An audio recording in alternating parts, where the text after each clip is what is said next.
Hello and welcome to learning clicks. Friends, इस video में हम सीखेंगे, बल्कि इस ये वीडियो और इसके बाद जो वीडियोस है, अगली वीडियो है, ये दो वीडियोस होंगी। इन वीडियोस में हम सीखेंगे कि पाइथन की डाटा टाइप्स कौन कौन सी हैं। अच्छा, यहाँ पे मैं एक बात बताऊँ, पाइथन के अंदर जो डाटा टाइप्स हैं ये पढ़ के आप लोग जो कि प्रोग्रामर हैं या जो प्रोग्रामिंग कर रहे हैं वो बिल्कुल हैरान होंगे।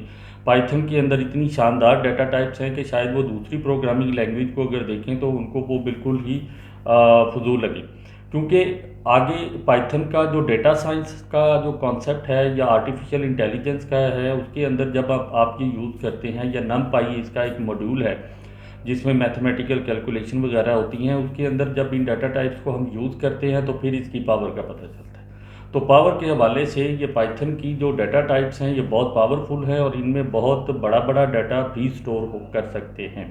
यानी कि किसी भी प्रोग्रामिंग लैंग्वेज के अंदर डाटा टाइप बताती है कि हम किस किस्म की फंक्शनैलिटी इस प्रोग्रामिंग लैंग्वेज के अंदर परफॉर्म कर सकते हैं। ठीक है, तो उस हवाले से इन दोनों वीडियोस में बड़ी डिटेल के साथ एक एक डाटा टाइप को हम बड़ी डिटेल के साथ डिस्कस करेंगे, उसके छोटे छोटे प्रोग्राम भी बनाएंगे, उसकी प्रैक्टिस करेंगे ताकि हमें आसानी से इन सब के समझ आ जाए। इसके बाद भी अगर किसी को समझ नहीं आती तो कमेंट बॉक्स है, आप उसमें लिख दें मुझे, मैं कोशिश करूँगा कि उसको जल्दी से, जैसे ही मुझे टाइम मिलेगा, मैं उसको सारा आप लोगों को क्लियर कर दूँ। ठीक हो गया? तो फ्रेंड्स, हम चलते हैं अपनी कंप्यूटर स्क्रीन की तरफ और देखते हैं कि कौन कौन सी डाटा टाइप्स हैं, उन पे कैसे कैसे काम किया जा सकता है और किस किस किस्म का डेटा हम उनके अंदर स्टोर कर सकते हैं। तो आइए कंप्यूटर स्क्रीन की तरफ चलते हैं। ले जी, आगे हम अपनी कंप्यूटर स्क्रीन की तरफ। अब यहाँ पे हम जो है, अच्छा, लास्ट लेक्चर में हमने जो पढ़ा था वो हमने पढ़ा था कीवर्ड्स कौन कौन से होते हैं। ठीक है, कीवर्ड्स कौन कौन से होते हैं उनको लिस्ट भी किया था हमने, और उनके बारे में कुछ थोड़ी सी इंफॉर्मेशन भी हमने देखी थी कि कीवर्ड्स को डिफरेंट आईडी में कैसे हम देखते हैं, ट्रू और फॉल्स को भी प्रिंट करके देखा। तो आज के इस लेक्चर में हम देखेंगे कि पाइथन के अंदर डाटा टाइप्स कौन कौन सी हैं। डाटा टाइप्स, अभी मैं डाटा टाइप्स को स्टार्ट करने से पहले थोड़ा सा इसके बारे में बता दूं कि डाटा टाइप्स एक्चुअली होती क्या है। डाटा टाइप्स फ्रेंड्स, हम जितने भी प्रोग्राम्स हैं, या हम अगर वैसे एग्जांपल लें तो हम जैसे कि घर बनाते हैं, तो घर बनाते हैं तो उसमें डिफरेंट हम रूम बनाते हैं, कमरे बनाते हैं। उन रूम्स के अंदर हम डिफरेंट कबर्ड बनाते हैं, अलमारियाँ वगैरह बनाते हैं, और उसमें किसी में कपड़े रख देते हैं, किसी में गिफ्ट पड़े होते हैं, किसी में हमारी बुक्स पड़ी होती हैं। अकॉर्डिंग टू द साइज़ आप डिफरेंट बॉक्सेस बनाते हैं, उसमें अपनी चीज़ें रखते हैं। लाइक अगर आपने क्या कहते हैं कि गिफ्ट रखने हैं तो वो छोटे छोटे बॉक्सेस होंगे। अगर आपने अपने जो लाइक ब्लैंकेट वगैरह रखने हैं, बड़ी बड़ी चीज़ें रखनी हैं, तो उसके लिए बॉक्सेस बड़े होंगे। ठीक है, तो कमरे भी हम बनाते हैं, कुछ छोटे बनाते हैं, कुछ बड़े बनाते हैं अकॉर्डिंग टू द रिक्वायरमेंट। तो इसी तरह किसी भी कंप्यूटर लैंग्वेज के अंदर भी हम जब डिफरेंट किस्म का, क्योंकि हम जितना काम कर रहे होते हैं वो डिफरेंट डेटा होता है। जैसे मैं अगर डिनोट कर दूँ, मैं कहूँ कि जो हम रखते हैं, क्लॉथ्स अपने रखते हैं, ब्लैंकेट रखते हैं, अपने गिफ्ट्स रखते हैं, तो इन सब को मैं कह दूँ कि डेटा है। और डेटा है तो उनको स्टोर करने की डिफरेंट जगह हैं। कोई हम डेटा स्टोर करते हैं, लाइक मैं अगर कह दूँ कि हम बुक्स हैं तो उसके लिए शेल्फ बनाए हैं, तो वो डिफरेंट किस्म की शेल्फ होंगे। कपड़े टांगने के लिए मेरे डिफरेंट किस्म के शेल्फ होंगे, उनकी कैटेगरी और टाइप जो है वो डिफरेंट है। ठीक हो गया? थोड़ा सा माइंड में आया कि क्या होता है। तो डाटा टाइप जो होते हैं पाइथन के अंदर वो डिफरेंट किस्म की इसी तरह डाटा टाइप्स हैं जिसके अंदर हम डिफरेंट किस्म का डेटा है। लाइक डेटा से मुराद में अगर A to Z की बात करूँ तो वो हमारे अल्फ़ाबेट्स आ जाते हैं। ठीक हो गया? फिर 0 to 9 हमारे जो है वो डिजिटल वो न्यूमेरिक आ जाते हैं। फिर उसमें फ्लोट आ जाते हैं, 1.2 लगा दें, 3.4 लगा लें, वो आ जाते हैं। फिर साइंटिफिक नोटेशन आ जाती हैं। फिर बड़े बड़े डेटा टाइप्स हैं, लाइक मैं कहूँ कि मैंने पूरी की पूरी पिक्चर स्टोर करनी है, तस्वीर को स्टोर करनी है, तो उसके लिए कोई स्टोरेज का ऐसा मुझे बॉक्स मिल जाए लैंग्वेज के अंदर। फिर मैं कहता हूँ कि कोई वीडियो मैं बना रहा हूँ तो वो उस वीडियो को मैंने स्टोर करना है, तो उसके लिए मुझे कोई स्टोरेज की मिल जाए डेटा टाइप के अंदर कोई मुझे जगह मिल जाए जहाँ पे मैं उसको स्टोर कर सकूँ। अच्छा, एक मैं बात बताऊँ, डेटा टाइप को हम कोई ना कोई क्या कहते हैं, अब डेटा टाइप को डिक्लेयर करने के लिए पाइथन के अंदर बनाने के लिए डिफरेंट डेटा टाइप यूज़ होती हैं। लाइक अगर बात करूं, हमने क्या किया था कि हमने यहाँ पे अभी लिखा था कि a इक्वल टू, हमने लिखा था ट्रू, ठीक है, ये ट्रू लिखा था, तो मैं इसको ये कह सकता हूँ कि ट्रू को मैंने a के अंदर स्टोर कर दिया, तो a एक मेरी डेटा टाइप है, ठीक है। अब मैं अगर इसी को देखता हूँ तो मैं कहता हूँ प्रिंट, इसको एक फंक्शन है, उसको हम बोलते हैं टाइप ऑफ ए लिख देता हूँ, ठीक है। अब ट्रू को मैंने स्टोर किया ए के अंदर स्टोर करने के बाद मैं कहता हूँ मुझे इसकी टाइप बताओ, तो इसको मैं अगर रन करता हूँ तो देखते हैं आंसर क्या आता है। ये कहता है क्लास बूलियन, इसको अगर आप देखें, मैं थोड़ा बड़ा कर लूँ, ये कहता है क्लास बूल से मुराद है बूलियन, बूलियन से मुराद ये होती है कि ट्रू या फॉल्स, ठीक है।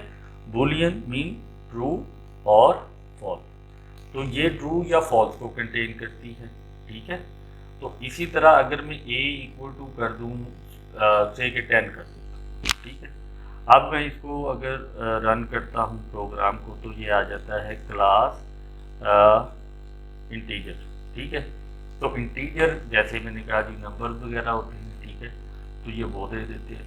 तो मैं फिर कहता हूँ a इक्वल टू 10.2 कर देता हूँ और फिर मैं इसको प्रिंट करता हूँ, तो ये कह रहा है कि जी फ्लोट, तो ये फ्लोट टाइप की क्लास। तो ये सारी की सारी डेटा टाइप्स होती हैं। बाकी लैंग्वेज के अंदर हम क्या करते हैं कि पहले हम डेटा टाइप लिखते हैं, लाइक इसके अगर मैं बात करूँ, लाइक इंटीजर है a equal to 10, like Java की या सी की बात करें, जावा है या सी लैंग्वेज है, उसके अंदर हम इस तरह से लिखते हैं int a इक्वल टू 10, ठीक है। लेकिन पाइथन को हमने पढ़ा था, जब पाइथन के फीचर पढ़ रहे थे तो हमने कहा था कि Python is a dynamically typed language, ठीक है। इसको हमने कहा था डायनामिकली टाइप्ड लैंग्वेज। अब इससे मुराद क्या है? इससे मुराद ये है कि जब भी आप कोई वेरिएबल डिक्लेयर करते हैं तो आपको टाइप नहीं बतानी पड़ती। जब आप उसे उसके अंदर वैल्यू डाल देते हैं तो डायनामिकली उसकी टाइप ये असाइन कर देता है, डिक्लेयर कर देता है। तो जब ए लिखा तो अभी इसकी कोई टाइप नहीं, जैसे ही आप इसके अंदर कोई वैल्यू डाल देते हैं तो डायनामिकली ये उसकी टाइप को असाइन कर देगा। यानी कि जैसे मैंने ये कहा a इक्वल टू ए, तो इसने कहा जी क्लास str, स्ट्रिंग है जी इसकी टाइप, ठीक है। तो डायनामिकली हम उसकी टाइप उसको असाइन कर रहे हैं जब उसके अंदर वेरिएबल की वैल्यू है, ठीक हो गया। तो डायनामिकली टाइप की खसूसियत की वजह से हमें वो पहले नहीं करनी पड़ी। अच्छा जी, अगर हम इसकी करें कि पाइथन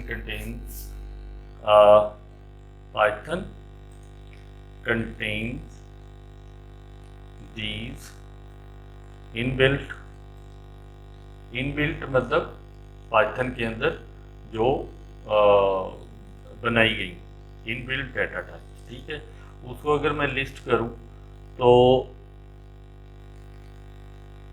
उसमें सबसे पहली आ जाती है जी हमारे पास उसी तरह से इंट, फिर आ जाती है फ्लोट, फिर आ जाती है कम्प्लेक्स, ठीक, फिर बूलियन जैसे हमने अभी देखा था उसको बूल बोलते हैं, फिर str फॉर अल्फान्यूमेरिक, हमारी अल्फ़ाबेट्स को स्टोर करने के लिए, फिर आ जाती है बाइट्स, फिर आ जाती है बाइट अवे। ये बहुत ज़्यादा यूज़ होती है जब नमपाई मॉड्यूल पे काम करते हैं तो उस वक्त ये यूज़ होती तो ये सारी हैं, लेकिन ये ज़्यादा यूज़ होती है। उसके बाद आ जाती है रेंज, फिर आ जाती है लिस्ट, फिर टपल है इसके अंदर, फिर सेट है, फिर फ्रोजन सेट, फिर डिक्ट है, डिक्ट मीन जैसे डिक्शनरी होती है, ठीक है, उसको डिक्ट बोलते हैं। और फिर नन भी एक डेटा टाइप है, यानी कि जैसे नल होता है पाइथन में या दूसरी लैंग्वेजेस के अंदर, ठीक है जी। तो बहुत ज़्यादा इनबिल्ट फंक्शन है जो कि हमें इन टाइप्स के, हम कोई भी सिंबल डाटा टाइप डिक्लेयर करें, a=10 करें तो टाइप हमें बता देगा। लाइक जैसे हमने कहा था कि ये इनबिल्ट, ये भी इसका फंक्शन है टाइप के नाम से, जो कि हमें बताएगा कि check the type of a variable. तो वो जो ए हमने लिखा था उसको हम बोलते हैं वेरिएबल। यानी कि अगर मैं कहूँ कि a=10 तो ये 10 होगा मेरा वेरिएबल, ठीक है, और ये होगी मेरी वो वैल्यू, ठीक है। अब मैं करता हूँ अगर टाइप ऑफ ए, तो इसका मतलब है ये मुझे क्या करेगा, check the type of a variable, तो मुझे उसकी टाइप रिटर्न कर देगा जिसका आंसर होगा जैसे लिखा हुआ था क्लास और आगे सिंगल कोट में लिखा होगा आइडेंटिटी, ठीक है, जो हमने अभी देखा था। उसके बाद इसका एक और इनबिल्ट फंक्शन है जो कि हम जिसको कहते हैं आईडी, ठीक है। जो आईडी है ये रिटर्न करता है get the address of object. अब हमने बात की थी पिछली वीडियो में कि जावा के अंदर जितनी डेटा टाइप्स हैं ये सारी की सारी एज एन ऑब्जेक्ट ट्रीट होती हैं, ठीक है, ऑब्जेक्ट ट्रीट होती हैं। इसलिए हम बाकी जो लैंग्वेजेस हैं उनके अंदर तो हम कह देते हैं, लाइक मैं कहता हूँ कि जो इंटीजर है उसकी जो मेमोरी जो लेगा हमारा कंप्यूटर वो लेगा 2 बाइट्स या 4 बाइट्स, जैसे सी लैंग्वेज में बात करते हैं या जावा के अंदर बात करते हैं तो वो 2 या 4 बाइट्स हम उसको कहते हैं कि जी वो ले लेता है। लेकिन पाइथन के अंदर किसी भी वेरिएबल का आप नहीं बता सकते कि उसने कितनी मेमोरी ऑक्यूपाई की। आप उसका एड्रेस ले सकते हैं, ये नहीं बता सकते कि वो कितनी मेमोरी ऑक्यूपाई करेगा, क्योंकि हम उसे कहते हैं कि वो ऑब्जेक्ट है, ठीक है। तो इसीलिए पाइथन जब हम type A of A print करते हैं तो वो हमें कहता है क्लास आईएनटी।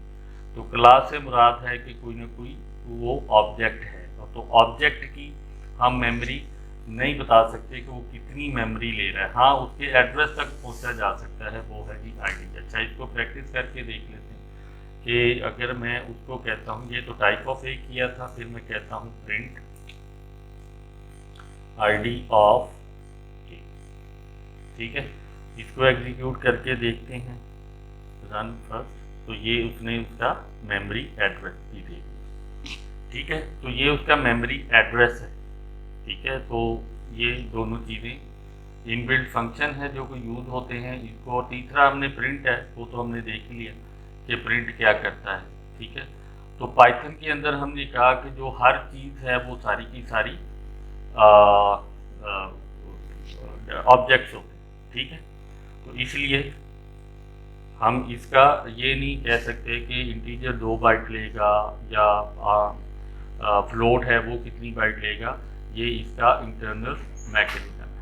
अच्छा, मैं थोड़ा सा बता दूं आपको कि जो हमारा था पाइथन जब 2 थी, जो पाइथन 2 है उसमें हमारे पास एक लॉन्ग डाटा टाइप भी होती थी, ठीक है, जो कि पाइथन 3 के बाद जो है वो डिसकंटिन्यू हो गई, ठीक है, उसको जो है ख़त्म कर दिया गया और सारे के सारे वो इंटीजर के अंदर ही डाल दिए गए। तो ये भी एक चेंज है पाइथन 2 के अंदर। पाइथन 2 के अंदर था, जिसको कि पाइथन 3 के अंदर ख़त्म कर दिया गया। जैसे हम बात करेंगे जितनी भी लैंग्वेज हैं तकरीबन सारी की सारी वो क्या करती हैं कि जो पुराना कोड लिखा होता है वो अगले वर्जन के अंदर सपोर्ट कर रहा होता है, लेकिन पाइथन के अंदर जो है वो जो अगर पाइथन 2 में कोई प्रोग्राम लिखा हुआ है तो वो पाइथन 3 के अंदर वो सपोर्ट नहीं करेगा। आपको जो है पाइथन का सारा कोड दोबारा लिखना पड़ेगा। ये एक रीज़न उसकी ये भी है, जैसे कि ये हमने देखा कि ये पाइथन 2 से पाइथन 3 में अगर आपने पाइथन 2 में प्रोग्राम लिखा और उसमें कोई लॉन्ग डाटा टाइप आपने यूज़ की है और वो फिर पाइथन 3 में यूज़ नहीं होगी क्योंकि उसमें अवेलेबल नहीं है, ठीक हो गया। ये हो गई बात की हमारी इनकी डाटा टाइप की। तो अब हम 1 बाय 1 जो डाटा टाइप्स हैं उनको अगर पढ़ना शुरू करते हैं, उसमें पहला आ जाता है कि जी हमारी जो इंटीजर फॉर्म है वो कौन सी है। हम इंटीजर की जो वैल्यूज हैं उनको इन फॉर्म्स में देख सकते हैं। यानी कि अगर हम बात करें कि कौन कौन सी फॉर्म्स होती हैं इंटीजर की, तो उसमें सबसे पहली फॉर्म है जिसको हम डेसिमल फॉर्म बोलते हैं। ठीक है, तो हम इंटीजर को डेसिमल फॉर्म में देख सकते हैं, जिसको हम कहते हैं कि डेसिमल फॉर्म से मुराद है 0 to 9। ठीक है, या इसको हम बेस 10 भी बोलते हैं, बेस 10। ठीक है, उसके बाद हम जो है इसको बाइनरी फॉर्म में भी देख सकते हैं। बाइनरी फॉर्म जो होता है 0 और 1, 0 to 1 हम कह सकते हैं। ठीक है, ये होता है बेस 2। फिर इसको ऑक्टल फॉर्म में भी देख सकते हैं। ऑक्टल जो है उसकी जो बेस होती है वो बेस 8 होती है, तो इसको 0 to 7 तक होती है इसकी वैल्यू, तो इसको हम बोलते हैं बेस 8। और उसके बाद लास्ट जो है उसको हम कहते हैं कि हेक्साडेसिमल फॉर्म, जो कि बेस 16 होती है, उसको कहते हैं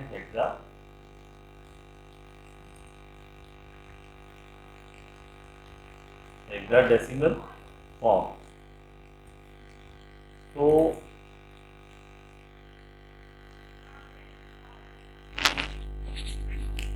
हेक्साडेसिमल फॉर्म इसकी जो बेस होती है वो है बेस 16।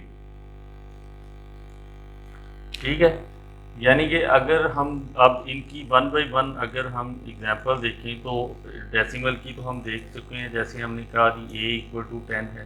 ठीक है, तो जब हम इसको प्रिंट करेंगे तो ये आएगा, वो सीधा सीधा हमें वो 10 रिटर्न कर देगा। ठीक है, इसको अगर मैं प्रिंट करूँगा प्रिंट a, तो मुझे जो आउटपुट आएगी वो आएगी 10। ठीक है, इसी तरह जब हम बाइनरी की बात करें, बाइनरी जो है वो है जी बेस 2। तो बाइनरी से मुराद है 0 and 1। तो इसके जो इसको अगर मैं कहूँ कि अलाउड जो इसके हैं डिजिट्स, ठीक है, वो है 0 and 1। ठीक है, तो इसको अगर हम करें प्रिंट, तो ये ऐसे होता है कि इसके अंदर मैं कहता हूँ a = तो इसको डिफाइन करने के लिए पाइथन के अंदर सबसे पहले हमने लगाना है 0b और फिर लगा देना है 1 1 1 1। ठीक है, ये हम लगा सकते हैं। ठीक है, फिर या मैं कह सकता हूँ कि 0b स्मॉल में भी कर सकता हूँ, इस तरह से ये प्रिंट कर सकते हैं। तो दोनों तरीके हैं कि हम स्मॉल b के अंदर भी इसको लिख सकते हैं और कैपिटल B के अंदर भी लिख सकते हैं। तो शुरू में लगाना है 0, फिर b, और फिर आगे आपने अपना वो दे देना है क्या कहते हैं, जो भी बाइनरी नंबर आपने देना है वो दे देना। ठीक है, उसके बाद आ जाएगा आगे। तो इसको अगर हम प्रिंट करेंगे प्रिंट a, तो आंसर आएगा मेरे पास 15। अब 15 क्यों? जितने भी ये जो बेस 2 है या बेस 8 है या बेस 16 है, बाइनरी, ऑक्टल या हेक्साडेसिमल है, उनकी आउटपुट हमेशा ये इंटीजर फॉर्म में देगा। ठीक है, या इसको हम बोलते हैं कि डेसिमल फॉर्म में देगा। ठीक है, तो इसको प्रैक्टिस अगर हम करते हैं, हम चलते हैं पाइथन की तरफ। तो यहाँ पे कहते हैं a = 0 कैपिटल B 1 1 1।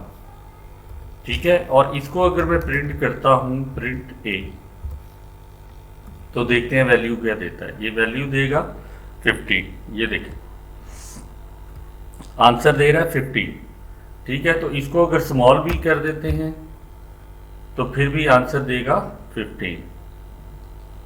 ठीक है, आंसर फिर भी आया 15। तो ये जितनी भी हमारी ऑक्टल में नंबर हम डिफाइन कर सकते हैं वेरिएबल के अंदर। ठीक है, बाइनरी में भी कर सकते हैं, हेक्साडेसिमल में भी कर सकते हैं। ये हमने बाइनरी देखा, तो अब ऑक्टल देखते हैं। यानी कि ऑक्टल के लिए हम कहेंगे a = 0 ओ, ज़ीरो, स्मॉल ओ या कैपिटल ओ और नंबर। क्या आएगी जी इसकी आउटपुट? देखते हैं। मैं कहता हूं ओ, कैपिटल ओ और 777। इसकी देखते हैं आउटपुट क्या आती है। 511। ठीक है, तो ऑक्टल आप कोई भी नंबर दे दें ये उसको डेसिमल में ही आपको आंसर रिटर्न करेगा। जैसे 1 2 3 लिखा तो इसने आंसर हमें दिया 83। ठीक है, तो ऑक्टल अभी कैपिटल ओ था, मैं स्मॉल आई के साथ देखता हूँ, ओ के साथ देखता हूँ, तो इसका आंसर भी इसने 83 हमें दे दिया। ठीक है, तो ऑक्टल का इसका आंसर आता है 511।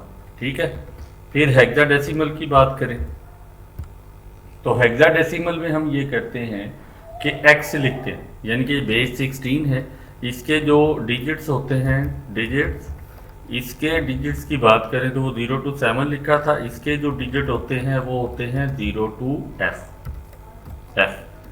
मीन्स 0 to 9 हो गए 1, फिर 10 की जगह पे होता है a, फिर b, फिर c, फिर d, फिर e, फिर f।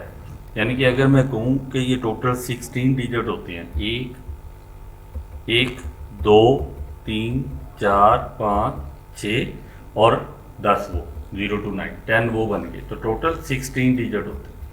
तो इसको अगर हम लिखें तो मैं कहूँगा a equal to 0 capital X F face C face. ठीक है, ये भी मेरा हो सकता है। फिर मैं कह सकता हूँ कि 0 सॉरी स्मॉल x के साथ लिख दें हम, इसको बीफ लिखा जा सकता है। ठीक है, बीफ है, या मैं कह दूं कि 0x है, बी कैपिटल, तो ये दोनों हम यूज़ कर सकते हैं, स्मॉल केस या लोअर केस, अपर केस। ठीक है, इसको हम देखते हैं तो ये इसको हम कहेंगे 0x 1 2 3 f डाल देता हूँ। ठीक है, तो ये मेरा बिल्कुल परफेक्ट है, कोई इशू नहीं। इसको अगर मैं रन करता हूँ तो ये मुझे आंसर दे रहा है 4671। तो ये मुझे जो आंसर दे रहा है वो डेसिमल में दे रहा है। ठीक हो गया, इसको या मैं कर दूँ स्मॉल x के अंदर, फेस लिखते हैं, आंसर इसका आता है 64206। ठीक है, इसके बाद इसको अगर मैं कर दूं कि बीफ, इसका आंसर जो आता है डेसिमल में वो आता है 48879। ठीक है, तो ये हेक्साडेसिमल हमने देखा। तो अगर हम इन सब की एग्जांपल अगर लेते हैं तो मैं कहता हूं कि a इज इक्वल टू 10। ठीक है, फिर b is equal to 0x 0o octal के लिए 10। फिर मैं कहता हूँ c is equal to 0x 10। फिर मैं कहता हूँ d is equal to 0b 10। तो इनकी आउटपुट जो आएगी वो a इज इक्वल टू आएगा सबसे पहले मेरा, अगर मैं करता हूँ प्रिंट a, इसका क्या आंसर आएगा जी बताएं? पहले वाले का आंसर आएगा मेरे पास 10। फिर दूसरे का आंसर आएगा मेरे पास जो b है, इसका आंसर आएगा, ऑक्टल है तो 8 करेगा। फिर प्रिंट में करता हूँ c को, c क्या है जी मेरा? हेक्साडेसिमल है, तो ये आएगा मेरा 16। फिर आ गया प्रिंट लास्ट पे मेरा जो बाइनरी है, तो बाइनरी 10 होता है जी 2। ठीक है, तो इसको प्रैक्टिस भी करके देख लेते हैं। इसको मैं कॉपी करता हूँ यहाँ पे, यहाँ से, और ले जाते हैं पाइथन के अंदर, यहाँ पे कर देते हैं ये, और इसको थोड़ा सा छोटा कर लो ताकि ये सारे मेरे पूरे आ जाए। फिर मैं कहता हूँ प्रिंट बी, फिर प्रिंट सी, फिर प्रिंट डी। इसकी आउटपुट देखते हैं। तो ये देखिए, पहला ए के आगे 10 है, फिर 8 है, फिर 16 है और फिर 2 है। एग्जैक्टली जो हमने आउटपुट देखी थी इसने वही हमें प्रिंट की। अब कुछ इसके इनबिल्ट फंक्शंस हैं जो कि हम यूज़ करते हैं नंबर्स को कन्वर्ट करने के लिए। लाइक मैं अगर ये तो हमने देखा ना कि बाइनरी में या हेक्साडेसिमल में या ऑक्टल में हमने नंबर दिया तो उसने इसको प्रिंट कर दिया डेसिमल के अंदर। अब मैं कोई अगर डेसिमल नंबर है और उसको बाइनरी में कन्वर्ट करना चाह रहा हूँ, लाइक मैं कहता हूँ कि क्या कहते हैं कि मैं प्रिंट कराऊँ कि प्रिंट कर दो मुझे बाइनरी के अंदर नंबर। तो बाइनरी का फंक्शन है, उसमें जो भी आप नंबर देंगे तो ये उसका आपको प्रिंट कर देगा वापस नंबर। तो पहला जो है वो है जी बाइनरी, ये मेरा इनबिल्ट फंक्शन है, ठीक है, इनबिल्ट फंक्शन। तो ये रिटर्न कर देगा मुझे, क्या रिटर्न करेगा? अगर मैं बाइनरी दे रहा हूँ तो ये मुझे रिटर्न करेगा 0B111। तो देखते हैं इसकी जो आउटपुट है वो क्या आती है हमारे पास। इसको मैं ख़त्म कर दूँ सारे को, इसको भी ख़त्म कर दूँ, मैं बस लिखूँ प्रिंट बाइनरी ऑफ 15, ठीक है। तो इसको प्रिंट करके देखते हैं, तो ये रिज़ल्ट देगा मुझे 0B111, ठीक है। तो इसने मुझे रिज़ल्ट दे दिया। अब अगर मैं क्या करता हूँ कि इसको ऑक्टल को सपोज बाइनरी में कन्वर्ट करना, तो मैं इसको ऑक्टल नंबर देता हूँ। मैं कहता हूँ प्रिंट करो 0O11 को, 0O सॉरी मैंने वो भी 0 लिख दिया, 0O11, और इसको हमने करना है बाइनरी के अंदर।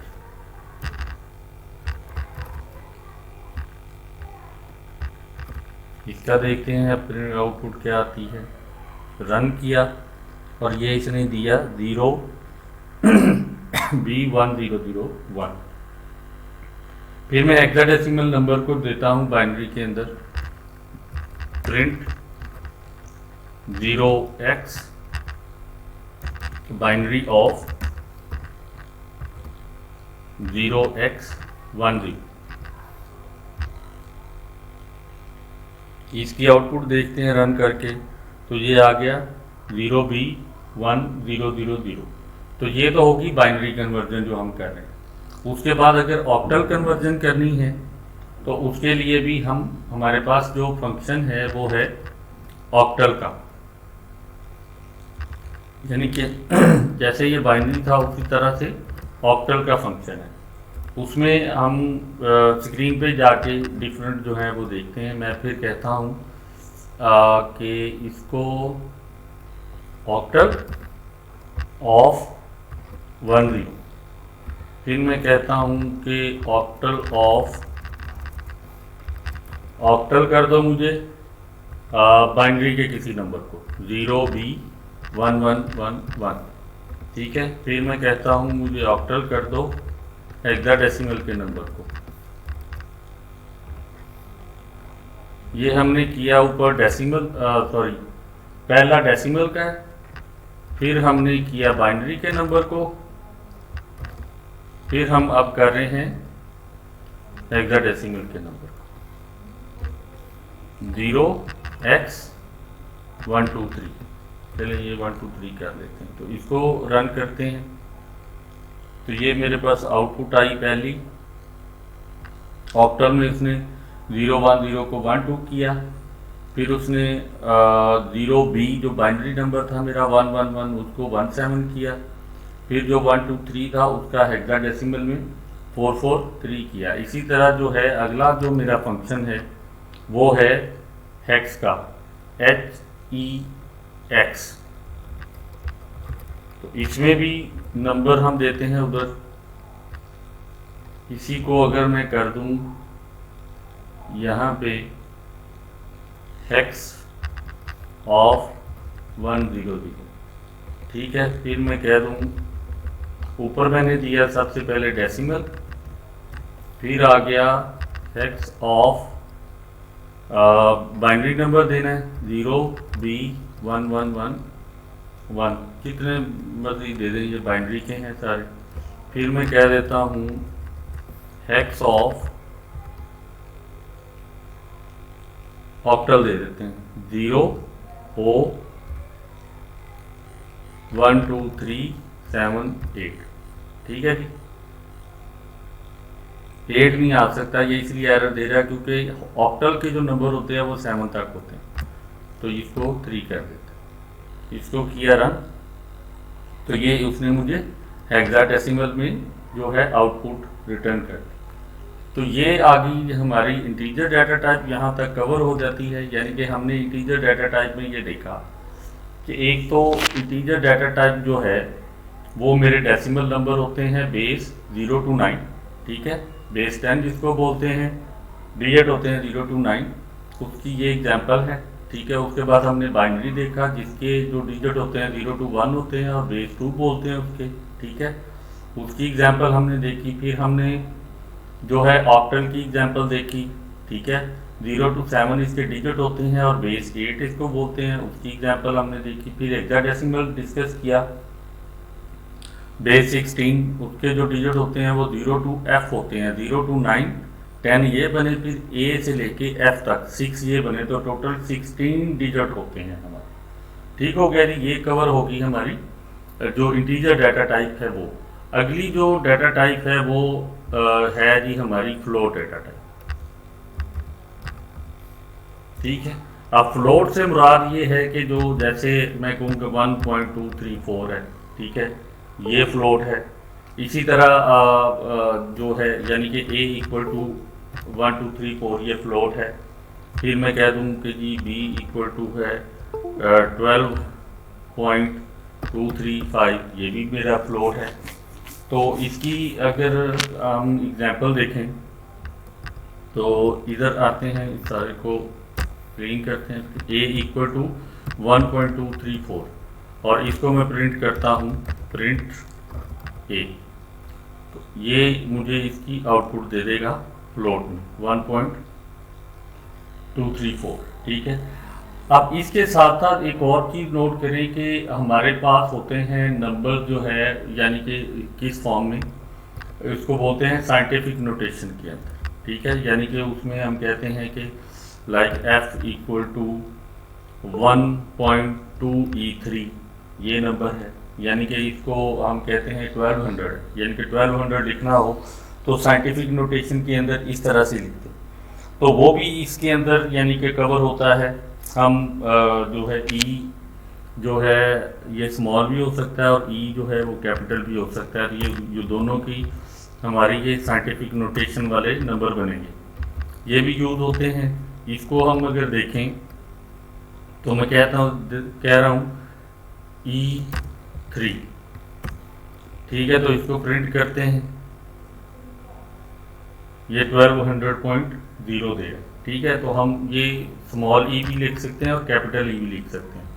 तो ऑक्टल यानी कि मेरी डाटा टाइप ऐसी है जो कि मेरी साइंटिफिक जो नंबर है उनको भी कवर करती है और जो पॉइंट्स में आते हैं उनको भी कवर करते हैं। तो अब ये क्यों इन दोनों में फ़र्क क्या है, यानी कि जो अगर मैं बात करूं फ्लोट के अंदर दो टाइप कवर होते हैं, दो टाइप से, एक तो सिंपल ये हैं और दूसरे साइंटिफिक नोटेशन। अब साइंटिफिक नोटेशन को हमें यूज़ क्यों करना पड़ता है, ये इसलिए करना पड़ता है कि जो बिग नंबर होते हैं, बड़े बड़े नंबर होते हैं, वो नॉर्मली साइंटिफिक नोटेशन के अंदर ही लिखे होते हैं। आप लोगों ने अगर नोट किया हो तो कैलकुलेटर अगर इस्तेमाल करते हैं तो कैलकुलेटर में अगर आप नंबर लिख देते हैं, कोई ज़्यादा बड़ा मल्टीप्लिकेशन का कोई नंबर दे देते हैं, तो वो आगे जब आपको आउटपुट देता है तो वो साइंटिफिक नोटेशन में दे देता है और वो समझ नहीं आती कि ये क्या कह रहा है या क्या नहीं कह रहा।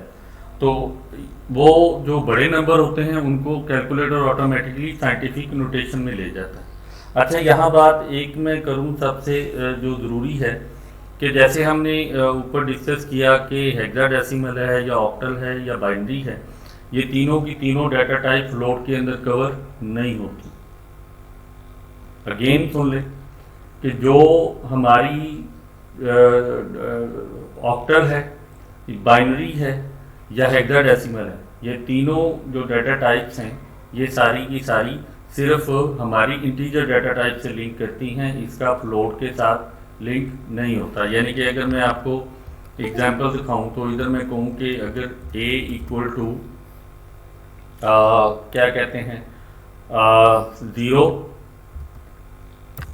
0 b 1.2, ठीक है, तो ये देखेंगे मुझे वहाँ पे एरर दे रहा है कि 1.2 जो है मैं यहाँ पे नहीं लिख सकता। इसको रन भी करूँ तो ये मुझे एरर दे देगा कि इनवैलिड सिंटैक्स आप, यानी कि जो इसकी ग्रामेटिकल रूल है, जो सिंटैक्स होता है, जैसे ग्रामर होती है वो हमारी नॉर्मल इंग्लिश लैंग्वेज की भी, ये उसी तरह से मुझे कह रहा है कि ये आप ये नहीं कर सकते, ठीक है। तो इसी तरह कोई मैं ऑक्टल की, इसकी बाइनरी की बजाय मैं ऑक्टल कर देता हूँ इसको, तो ये फिर भी मुझे एरर दे रहा है, ये कहेगा कि इनवैलिड सिंटैक्स आप ये भी नहीं कर सकते। मैं हेक्साडेसिमल दे देता हूँ तो उस पर भी ये मुझे एरर दे देगा, ये मुझे उसकी आउटपुट नहीं देगा। तो ये नोट कर लें कि आप जो डेसिमल नंबर हैं जो पॉइंट के साथ आते हैं, फ्लोट है या डबल है, जैसे हम बात करें सी की या जावा की, उसमें हम फ्लोट या डबल दो डाटा टाइप्स होती हैं अकॉर्डिंग टू मेमोरी मैनेजमेंट के लिए। अगर छोटे नंबर हैं तो हम उसके लिए फ्लोट यूज़ करते हैं, बड़े हैं तो हम उसके लिए डबल यूज़ करते हैं। तो इसमें एक ही डाटा टाइप है जिसको फ्लोट बोलते हैं, और फ्लोट के अंदर हम अपने सारे जो पॉइंट्स के अंदर नंबर हैं, डेसिमल नंबर्स जो है पॉइंट्स वाले, वो दे सकते हैं। लेकिन इसके अंदर जो दूसरी टाइप्स हैं, हेक्साडेसिमल, ऑक्टल हैं या क्या कहते हैं बाइनरी है, वो आप इसके अंदर नहीं दे सकते। तो लेक्चर हमारा काफ़ी लंबा हो गया है। अब बाकी जो टाइप्स हैं, जो इसमें कम्प्लेक्स डाटा टाइप है, जिसमें टपल है, जिसमें जो हमने जितनी भी डिस्कस की थी टाइप, वो सारी की सारी हम नेक्स्ट वीडियो में कवर करेंगे, ठीक है। अच्छी तरह से उनकी भी प्रैक्टिस कर लेंगे ताकि वो भी हमारी अच्छे तरीके से कवर हो जाए। तो यहाँ तक इतना ही, मिलते हैं नेक्स्ट वीडियो में, जो कि हमारा इसी लेक्चर का दूसरा पार्ट होगा डाटा टाइप्स का। तो ठीक है जी, अगर किसी ने चैनल सब्सक्राइब नहीं किया तो वो प्लीज़ सब्सक्राइब कर दे और बेल आइकन को लाजमी प्रेस करें ताकि आपके पास जितनी भी वीडियोस हैं वो सारी की सारी पहुंचती रहे। जी यहाँ तक इतना ही, मिलते हैं नेक्स्ट वीडियो में।